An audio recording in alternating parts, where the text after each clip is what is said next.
Bienvenidos, esto es Teoría de la Computación y en esta ocasión vamos a ver autómatas finitos con transiciones epsilon.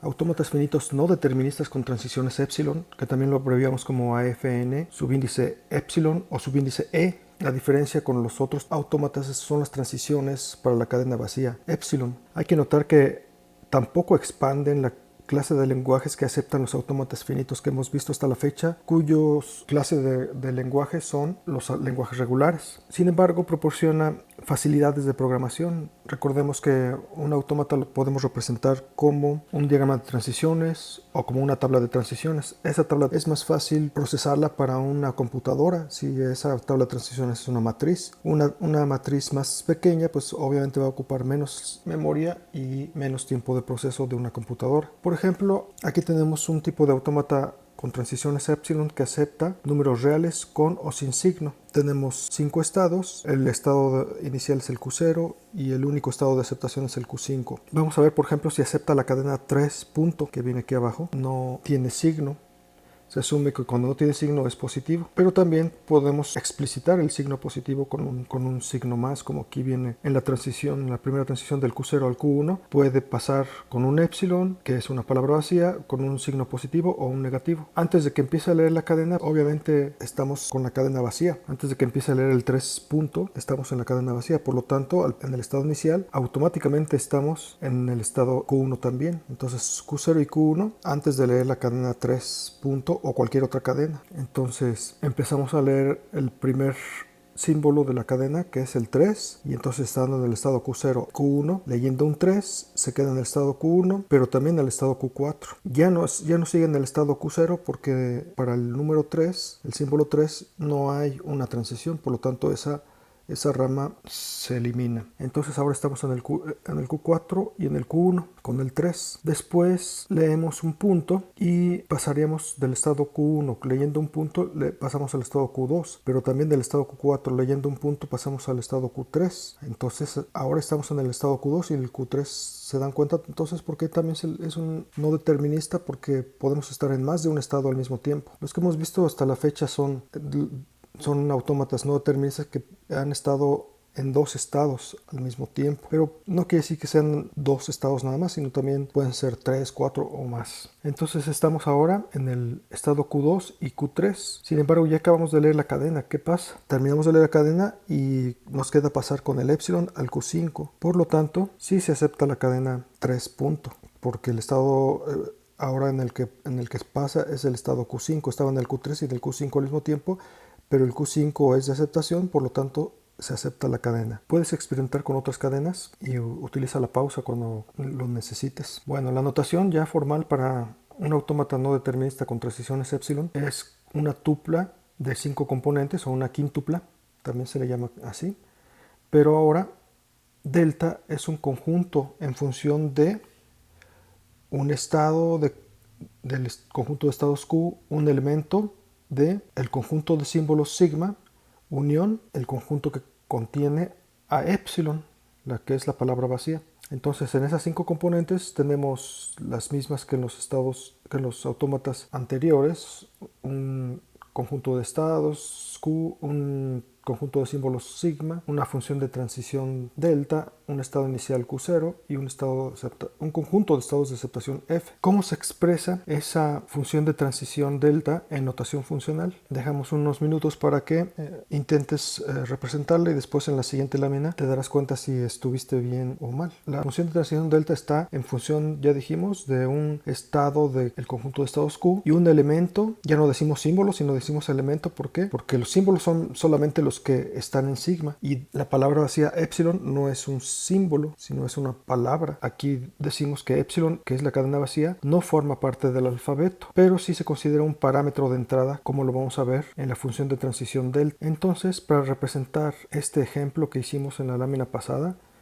que es un autómata con transiciones epsilon que acepta números reales con o sin signo y terminando o no terminando en punto. Igual que en los otros autómatas, los renglones van a representar los estados. Y a los estados, en la primera columna, los etiquetamos con su nombre y además señalamos cuando es un estado inicial con el símbolo de la flecha, y cuando son los estados de aceptación, que en este caso solo es uno, pero puede haber más, lo representamos, lo etiquetamos con un asterisco o estrella. Entonces aquí tiene 5 renglones, además del encabezado, porque tiene 5 estados. Columnas, pues va a tener 10 por los dígitos, más 1 para el punto, más 2 por el más y por el menos, más una columna por la cadena vacía. Las columnas ya no se van a llamar símbolos, sino se van a llamar elementos de este conjunto, porque epsilon no es un símbolo, sino es una cadena vacía. Recordemos que también sigma mayúscula es conjunto de símbolos, o también se le conoce como alfabeto. Por eso decimos que la cadena vacía no forma parte del alfabeto.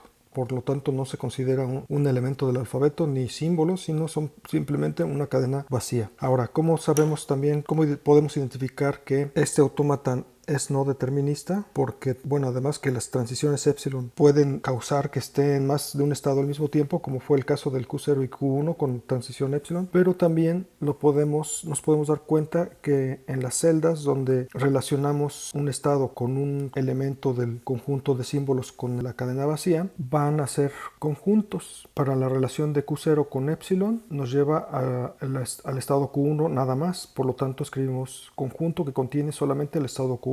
Pero, por ejemplo, también cuando estamos en el estado Q0 y llega un punto, pues no hay ninguna transición, por lo tanto escribimos que es un conjunto vacío. No hay transición o no existe un estado al cual dirigirse, por lo tanto va a haber un conjunto sin estados. Cuando estamos, por ejemplo, en el estado Q1 y llega un dígito, nos vamos tanto al estado Q1 como al Q4. Permanecemos en el estado Q1 o también nos vamos al estado Q4.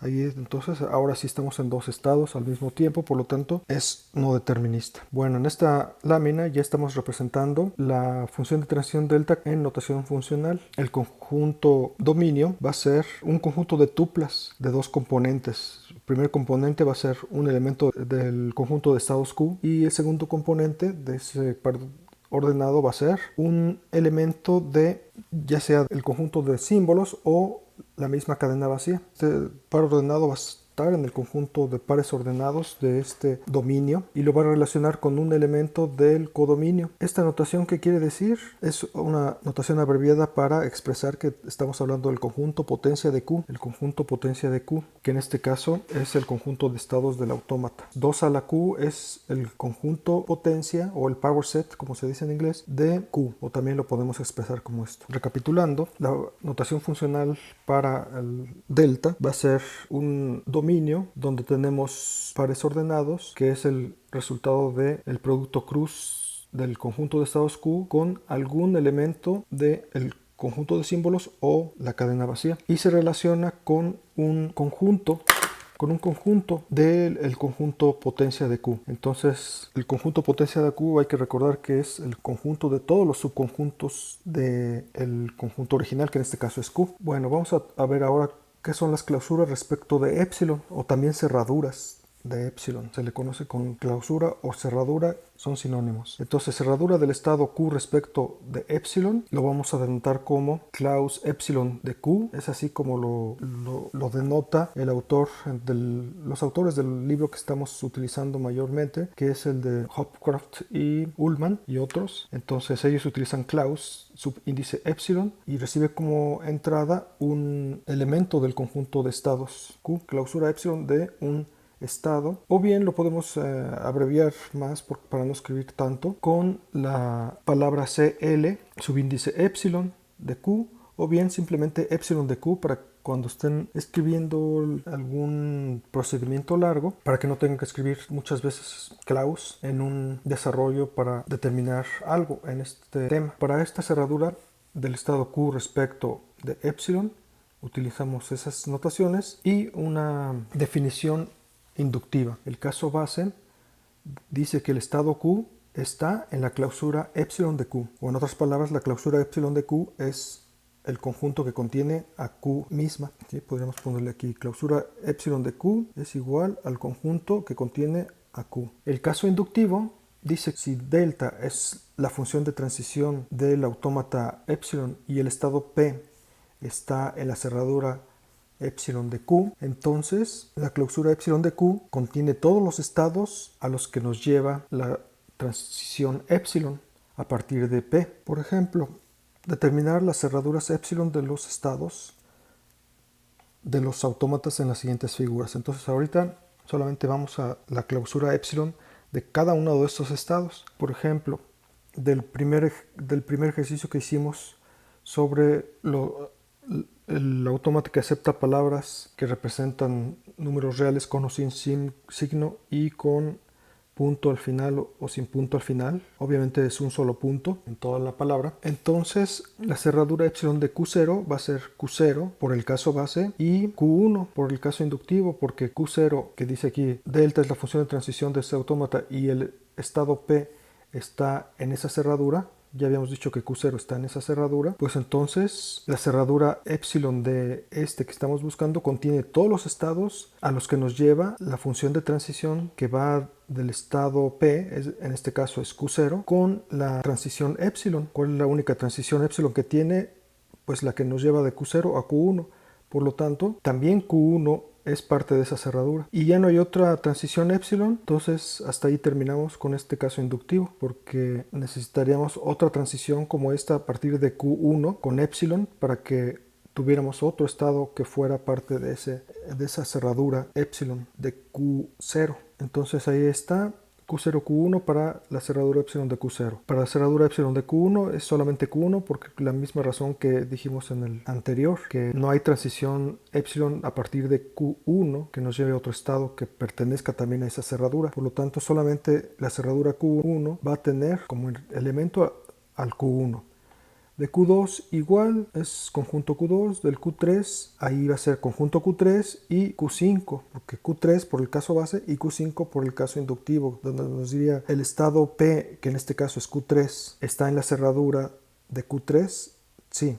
Entonces la cerradura de Q3 contiene todos los estados de esta función de transición con epsilon, es decir, la que nos lleva del estado Q3, que es P, a un estado con la transición epsilon, que en este caso es Q5. Por lo tanto, la cerradura epsilon para Q3 va a ser Q3 misma, que es por el caso base, y Q5, que es el caso inductivo. Para el estado Q4, la cerradura epsilon de este mismo es el Q4 por el caso base, pero no hay otra transición epsilon para añadirle otro estado, por lo tanto solamente nos quedamos con el conjunto Q4. Y para el estado Q5 solamente va a ser también por el caso base el conjunto que contiene al estado Q5 y nada más, porque no hay transiciones epsilon que nos lleven a otro estado que pertenecería a esa cerradura epsilon. El segundo ejemplo, tenemos que la cerradura epsilon de 1 va a ser el mismo estado 1 por caso base y el 2 por el caso inductivo y el 3 también por el caso inductivo y el 6 por el caso inductivo. Además, el estado 4.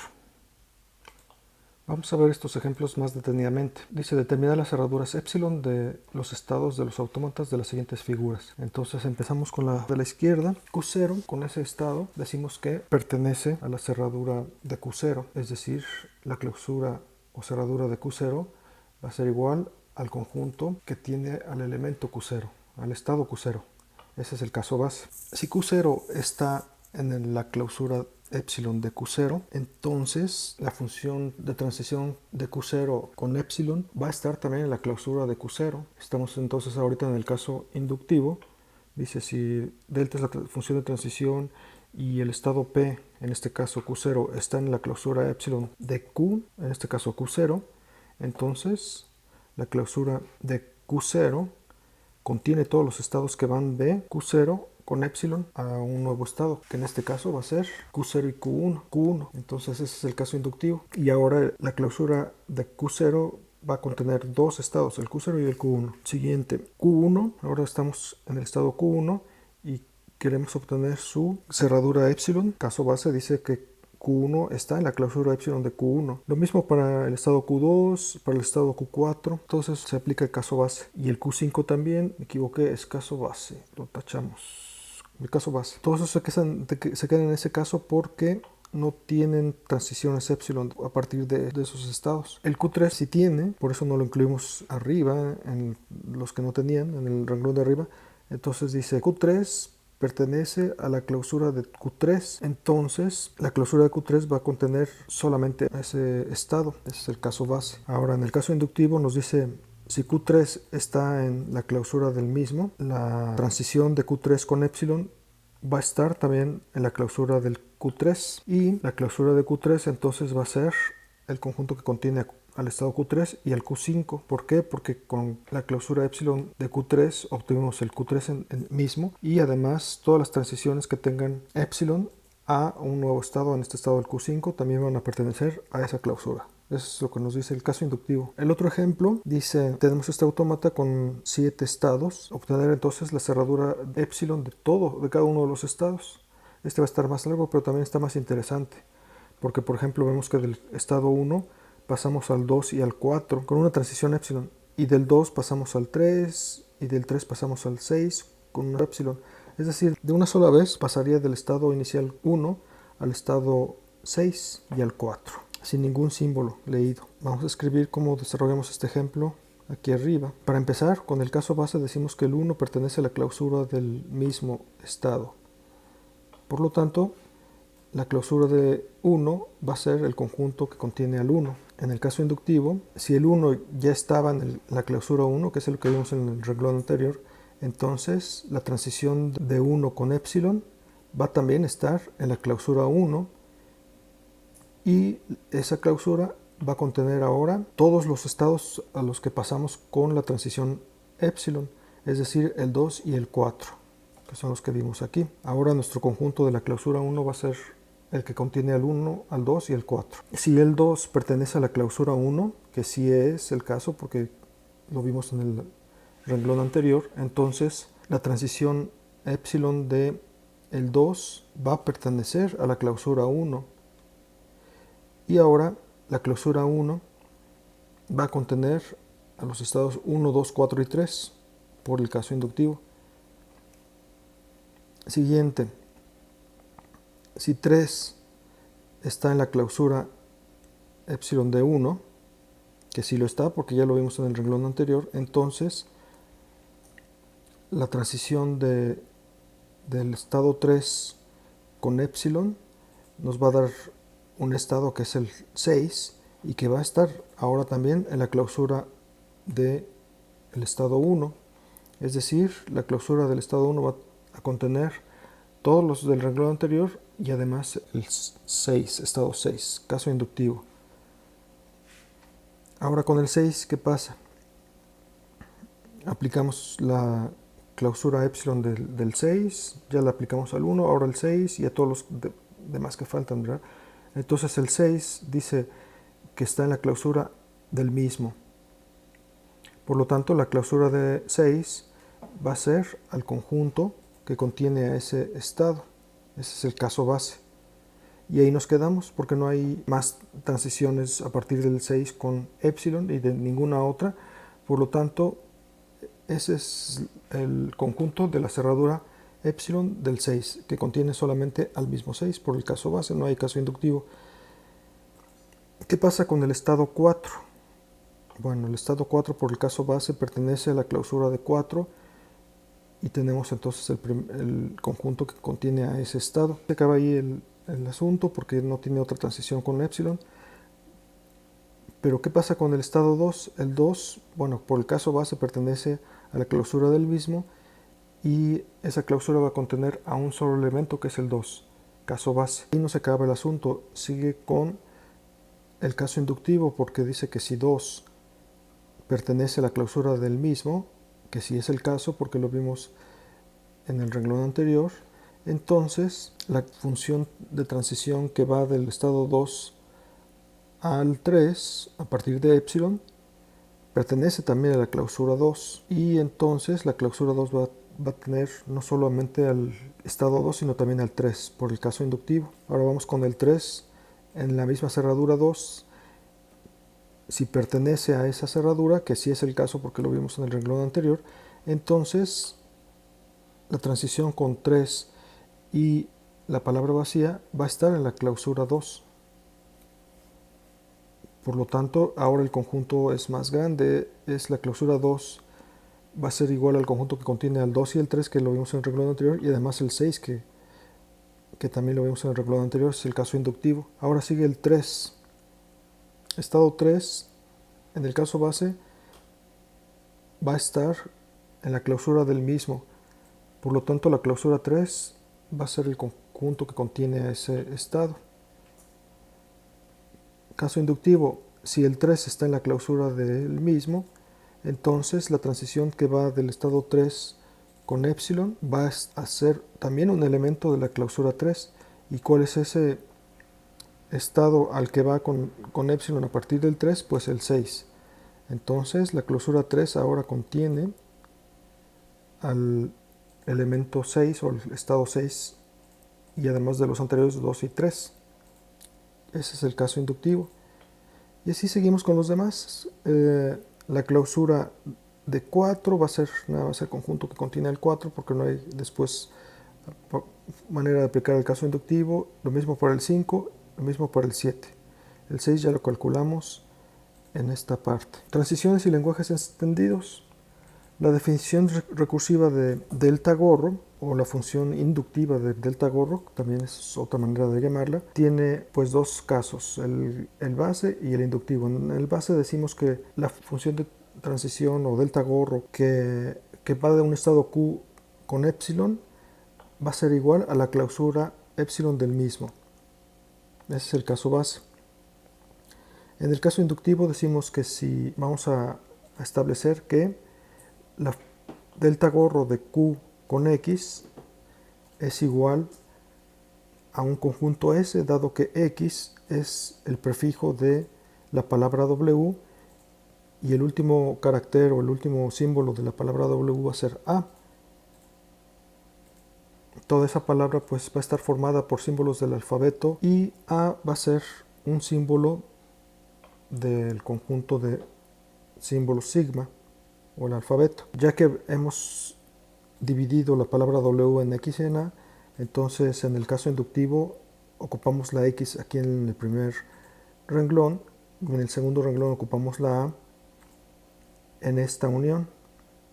Es decir, establecemos que la unión de todas las transiciones que van de cada uno de los estados de S que lo vimos en el renglón anterior, coma A, que es el último símbolo de la palabra completa W, nos va a dar un conjunto que le vamos a llamar R.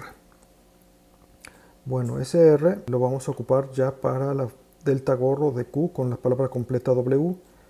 Entonces la función de transición extendida que va del estado Q con la palabra W va a ser igual a la unión de todos los conjuntos de las cerraduras de cada uno de los elementos de R, que es el conjunto del renglón anterior. Recapitulando, en el primer renglón es el resultado del paso anterior con X, porque es recursivo del paso anterior, por eso decimos que de un base o de un recursivo anterior.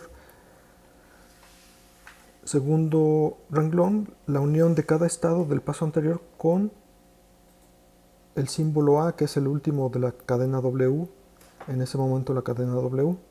Y el tercero va a ser la unión de clausura de cada estado del paso anterior. Cada estado del caso anterior pues es la R minúscula que pertenece al conjunto que calculamos con la unión de los anteriores.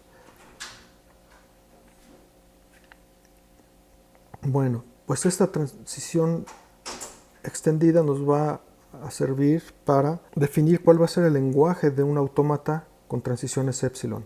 Entonces, si tenemos un autómata finito no determinista con transiciones epsilon, al cual le llamamos E, que consta de 5 componentes, es decir, Q, sigma, delta, Q0 y F, entonces el lenguaje de ese autómata va a ser el conjunto de palabras W tales que esa palabra la pasamos a la función de transición extendida delta gorro junto con el estado inicial Q0. El conjunto resultante de esa función de transición extendida intersectado con el conjunto de estados de aceptación debe ser algo diferente del conjunto vacío, es decir, esta función extendida coincide con al menos un estado de aceptación. Eso es lo que dice en otras palabras. Por ejemplo, calcular la función de transición extendida de Q0, 5.6 para este autómata que tenemos en esta figura. Es el mismo que hemos estado trabajando anteriormente. Entonces calculamos 5.6, la palabra, a ver si la acepta o no este autómata. Entonces, ¿cómo determinamos si la acepta o no? Pues utilizamos la fórmula de la lámina anterior, donde nos dice que utilizando la delta gorro, partiendo del estado inicial Q0 con la palabra completa, pues nos va a dar un conjunto que tiene elementos o estados en común con el conjunto de estados de aceptación, y si los tiene se acepta la palabra. Si no, si el conjunto es vacío, entonces si la intersección es vacía, entonces la palabra se rechaza. Entonces calculamos el 5.6 para este autómata A, que está definido con estos componentes, donde el conjunto de estados es del Q0, Q1 hasta el Q5, ¿sí? Como lo vemos en el dibujo.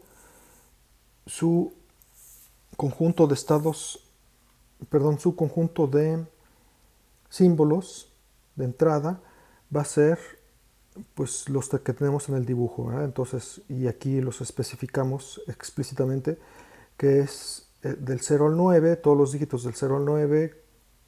También va a estar el signo más, ¿ve? Que es el que vemos en esta transición, el signo negativo también, que está en esta misma transición, y el signo del punto, que lo vemos en estas dos transiciones. Delta entonces se define como el diagrama, y el conjunto de estados de aceptación va a ser solamente el que tiene al estado Q5. Solamente hay un estado de aceptación en este caso. Entonces, intuitivamente decimos que la función de transición se acepta, la palabra 5.6 se acepta. ¿Por qué? Intuitivamente, pues porque es una palabra aceptable, ¿verdad? Que ya habíamos definido antes de esa palabra. Pero ahora, formalmente, ¿cómo lo demostramos? Pues son los renglones que vienen a continuación. Y antes de eso, pues vamos a tener aquí como recordatorio, mientras que se aprenden esta fórmula, la manera de utilizar la función de transición delta gorro. ¿Sí? Entonces nos dice, bueno, con W la dividimos en prefijo y sufijo, prefijo X y sufijo A, donde A es un elemento del alfabeto, y luego el caso base que nos dice delta gorro de Q con epsilon es la clausura epsilon de Q. Y en el caso inductivo, pues tenemos que delta gorro de Q con X nos da un conjunto S, y luego los elementos de ese conjunto S los vamos emparejando con la función de transición y con el último símbolo de la cadena completa para obtener otro nuevo conjunto que le vamos a llamar S'.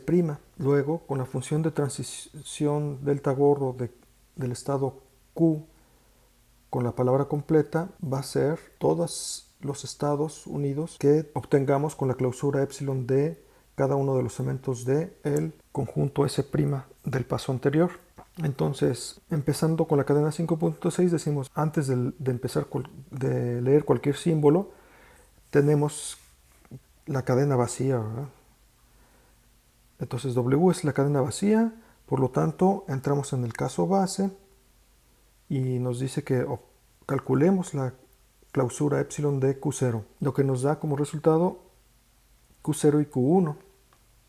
¿Sí? Q0, la clausura epsilon de Q0 es el mismo estado Q0, caso base, y caso inductivo va a ser todos los nuevos estados a los que podamos llegar con la epsilon, con la transición epsilon, que es el caso inductivo en palabras informales. Por eso obtenemos este conjunto Q0, Q1. Luego, ahora sí empezamos a leer el primer símbolo de la palabra. W es igual a 5. Dividimos la palabra en prefijo X y sufijo A. pero como la A tiene que ser un símbolo del alfabeto, pues no nos queda otra más que decir que X va a ser epsilon y A va a ser 5. Entonces pasamos, según nos dice la fórmula, que en el caso inductivo pasamos el prefijo X con el estado Q a la función de transición extendida. El prefijo X es epsilon, con el estado Q, que es Q0, lo pasamos a esa función de transición extendida y es el que calculamos precisamente en el paso anterior, en el caso base.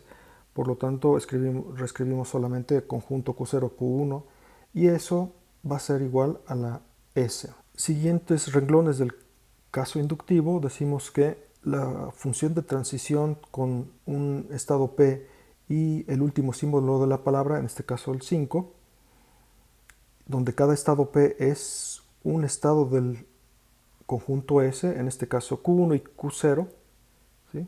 Entonces tenemos que la unión va a estar compuesta de la delta de Q0 y Q1 con el último símbolo de la palabra, que es 5. Entonces Q0 con 5 lo buscamos en el diagrama. Q0 con 5 pues se queda, no va a ningún lado, ¿verdad? Porque no hay transición para recibir un dígito, por lo tanto escribimos conjunto vacío. Unión, la función de transición de Q1 con 5, entonces Q1 recibe una entrada 5, se queda en estado Q1, pero también pasa al estado Q4. Por lo tanto, conjunto Q1, Q4, y que unido con el conjunto vacío pues sigue quedando el mismo y ese va a ser nuestro conjunto R o S'. Aquí en ese recordatorio debemos haber escrito aquí R en lugar de S' para que coincida con nuestro ejemplo. Delta gorro nos dice ya el último paso del caso inductivo, pues delta gorro del estado Q con la palabra completa. Entonces el estado Q en nuestro caso ahorita es el Q0 y la palabra completa en este momento es el 5. Escribimos que va a ser igual a la unión de todas las clausuras de cada estado R que pertenece al conjunto R. Es decir, la clausura de epsilon d, el estado R contiene al Q1 y al Q4. Entonces clausura de Q1 unido con clausura de Q4, y como en el estado Q1 y en el Q4 no tenemos transiciones para dejar cada uno de esos estados, pues solamente se queda la clausura epsilon de ellos mismos, y en el caso base entonces nos queda Q1, Q4. Ahora la palabra va a ser 5 puntos, es decir, vamos a añadir un nuevo símbolo a la cadena que parte desde la cadena original, construyéndola símbolo por símbolo. Entonces ahora W es 5 punto, que es igual a prefijo X sufijo A. El sufijo A es el último símbolo de la palabra W. Por lo tanto, A va a ser igual al punto delta gorro de Q0, 5, es decir, el caso inductivo donde delta gorro de Q con X, ese lo hemos calculado en el renglón anterior, Q0,5 de delta gorro, y es igual al conjunto Q1, Q4, ese es el que escribimos aquí, y es igual a un conjunto S, como lo dice del caso inductivo. Ahora, la unión de los conjuntos resultantes de la transición de cada uno de los estados que están en el conjunto S del paso anterior, los vamos a pasar a la función de transición junto con el símbolo A, que en este caso la A va a ser el punto. Cada uno de estos estados de S va a ser Q1 y Q4, como viene aquí, Q1 y Q4. Entonces, delta de Q1 con punto, lo buscamos en el diagrama de transiciones o en la tabla de transiciones. Estando en el estado Q1 con punto, vamos a pasar solamente al estado Q2. Ese es el que escribimos aquí. Unión delta de Q4, punto. Delta del estado Q4 con punto es el Q3.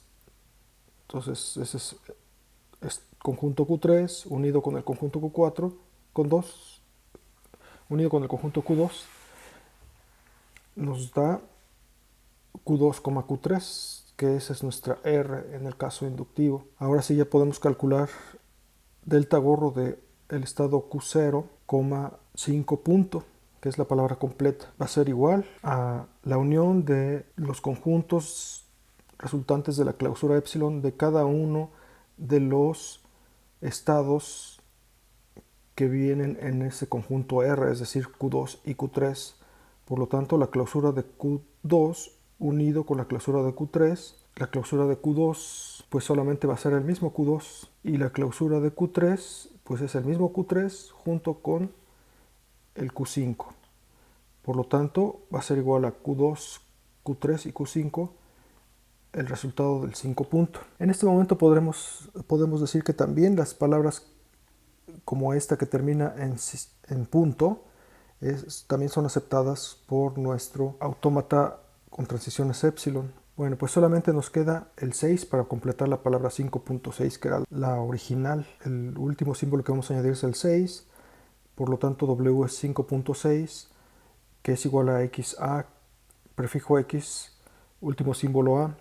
El último símbolo A va a ser 6, el prefijo es 5 punto, que lo pasamos a la función de transición extendida, que ya lo habíamos calculado en el renglón anterior, y nos dio Q2, Q3 y Q5, que es lo que escribimos aquí, y este es nuestro conjunto S, que nos va a servir aquí en el caso inductivo. Bueno, el siguiente paso del caso inductivo dice que la unión de los deltas con cada uno de los elementos de S del conjunto que acabamos de calcular en el renglón anterior y con la A, que en este caso es el 6. Entonces delta de Q2, delta de Q3, delta de Q5, Q2, Q3, Q5, todos esos unidos junto con la símbolo 6, la A, que es el símbolo 6, 6 y 6. Entonces Q2 con 6 pasa a Q3. Entonces aquí tenemos Q3, luego Q3 con 6 se queda en el mismo Q3 y luego Q5 con 6, ese es conjunto vacío porque no hay transiciones después de Q5. Por lo tanto, conjunto Q3 unido con conjunto Q3 unido con conjunto vacío es conjunto Q3, que esa va a ser nuestra R para ya terminar este ejemplo que dice que la función de transición extendida del estado Q, que en este caso es Q0, con la palabra W completa, que es en este caso 5.6, va a ser la unión de todas las clausuras de cada uno de los estados del R, que en este caso son, el R es el conjunto que contiene solamente el Q3, por lo tanto no va a haber uniones, solamente es la clausura epsilon del único estado R que pertenece al conjunto R del renglón anterior, es decir, clausura epsilon de Q3, es decir, Q3 es epsilon de Q3 va a ser el mismo Q3 y todos los estados a los que nos lleve la epsilon, que en este caso solamente es una transición con epsilon, Q5. Y eso es lo que escribimos ahí. Bueno, nos falta entonces concluir. Como 5.6 pertenece al lenguaje del autómata A, el autómata A recordamos que es esta quíntupla donde cada uno de sus componentes está especificado abajo. Ahora, como 5.6 pertenece al lenguaje de ese autómata y el lenguaje de ese autómata es el conjunto de palabras W como el 5.6 tales que empezando en el estado inicial con la función de transición extendida y la palabra completa 5.6 o es igual a conjunto que contiene el Q3 y el Q5, que es el que calculamos aquí en el renglón de arriba, intersectado con el conjunto de estados de aceptación, que en este caso es Q5. Por lo tanto, va a ser algo diferente del conjunto vacío, es decir, va a ser conjunto Q5, que es diferente al conjunto vacío, y eso se cumple. Por lo tanto, 5.6 sí pertenece a ese lenguaje. La cadena 5.6 sí se acepta y con eso hemos terminado este ejemplo. Ahora, eliminación de transiciones epsilon. ¿Para qué nos sirven estas eliminaciones? Pues para traducirlo a un autómata finito determinista que ya no tenga transiciones epsilon y además que sea determinista. El problema entonces consiste en que dado un autómata con transiciones epsilon, que es representado por una E con esta quíntupla, encontrar un determinista D con esta quíntupla, y la diferencia de las componentes con el anterior pues es que el único que coinciden es el conjunto de símbolos de entrada sigma y todos los demás son diferentes y por eso les ponemos un subíndice D. Entonces ese determinista pues debe aceptar el mismo lenguaje que el no determinista con transiciones epsilon.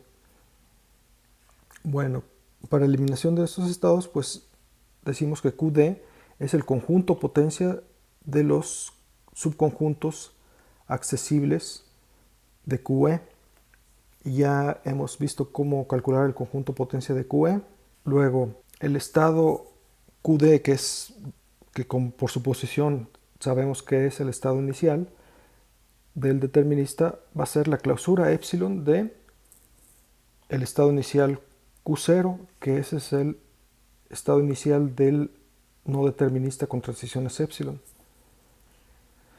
El conjunto de estados de aceptación del determinista FD va a ser igual al conjunto de estados S, tales que S pertenece a el conjunto de estados QD y además cada uno de esos S intersectado con el conjunto de estados de aceptación del no determinista con transiciones epsilon es diferente a conjunto vacío. Finalmente, ¿cómo calculamos la función de transición nueva que va a ser del determinista? Pues tomamos cada uno de estos conjuntos S que van a ser elementos del conjunto de estados QD y junto con el símbolo A los pasamos a la función de transición del determinista, es decir, vamos formando cada una de las transiciones de el nuevo autómata. Ya dijimos, S pertenece al conjunto de estados QD y A es un símbolo del lenguaje. Para eso decimos que la función del autómata con transiciones epsilon en el autómata original, cada uno de los elementos de S, es decir, de cada uno de los subconjuntos del conjunto QE, símbolo A, va a ser igual a el conjunto R, que después lo vamos a utilizar para que cada uno de los elementos de ese conjunto R vamos a utilizarlos para la clausura epsilon y los unimos con las clausuras epsilon del resto de los estados de ese conjunto R. Y eso va a ser igual a la función de transición de ese estado S, A.